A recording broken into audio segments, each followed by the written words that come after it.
In a bustling city where trade routes converged like veins of a great beast, a merchant thrived. His days began before dawn, poring over ledgers, striking deals, and overseeing caravans laden with goods.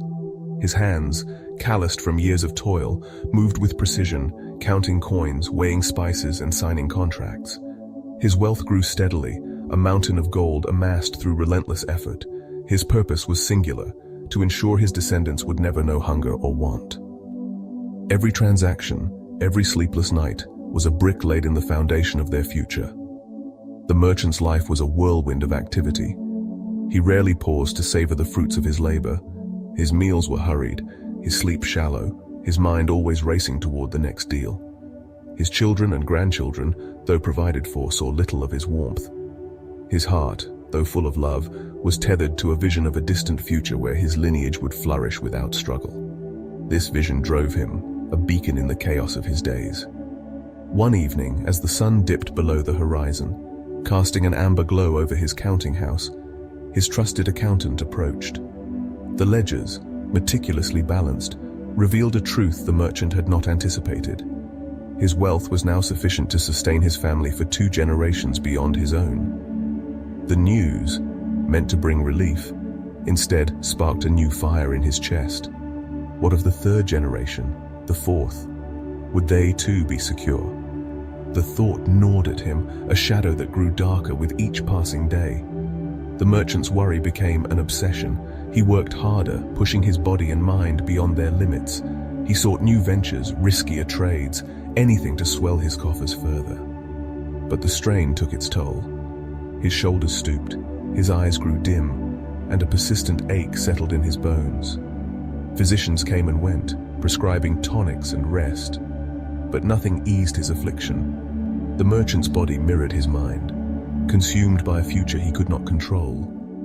Word of his condition spread, and a friend, concerned for his well-being, spoke of a sage renowned for healing ailments no physician could touch. The sage lived simply, far from the city's clamor, in a modest dwelling surrounded by gardens. Desperate, the merchant resolved to seek this wise man's counsel.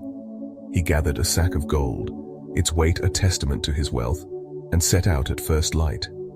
The journey was arduous, the merchant's weakened frame protesting each step. When he arrived, the sage's home was as described, unassuming with no trace of opulence.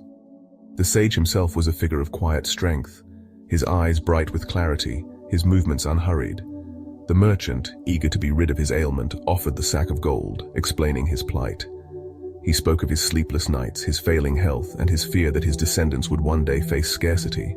The sage listened, his face unreadable. When the merchant finished, the sage shook his head gently.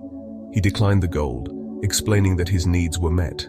His table was never bare, his home warm, his life complete.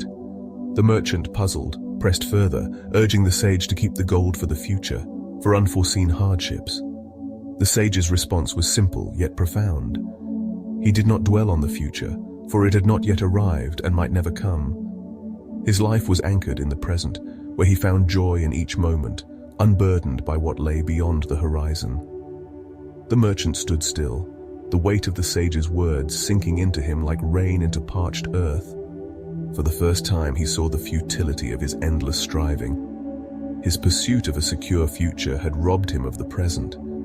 He had built a fortune but neglected the laughter of his children, the warmth of shared meals, the beauty of a sunrise.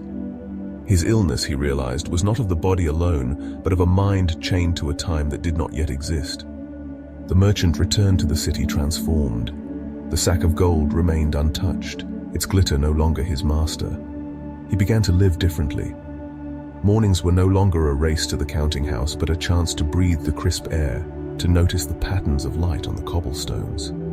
He lingered over meals, savoring the flavors and the company of those he loved. His work continued, but it no longer consumed him. He delegated tasks, trusting others to carry the load, and found time to walk through markets not as a trader, but as a man alive to the world's vibrancy. His health, once fragile, began to mend. The ache in his bones faded, his eyes regained their spark, and his laughter, long buried, returned. His children and grandchildren, once distant figures in his grand plan, became companions in his daily life. He shared stories, played games, and listened to their dreams, weaving bonds stronger than any fortune. The merchant's home, once a place of restless ambition, became a haven of warmth and presence. Years passed, and the merchant's wealth remained vast, but it was no longer his measure of success. He had learned to live for the day, to find richness in the ordinary. The future, he understood, would unfold as it would. His role was not to control it, but to prepare his descendants with love and wisdom, not merely gold. When he looked back, he saw not a life of sacrifice, but one of fullness, each moment a gift he had learned to unwrap.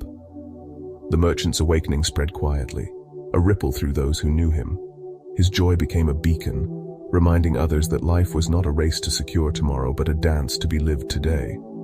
His legacy, once envisioned as a vault of wealth, became a lesson etched in the hearts of those he touched. Do not let fear of the future steal the joy of the present. To live fully in each moment is to find peace, to weave a life of meaning, and to discover happiness that no amount of gold can buy.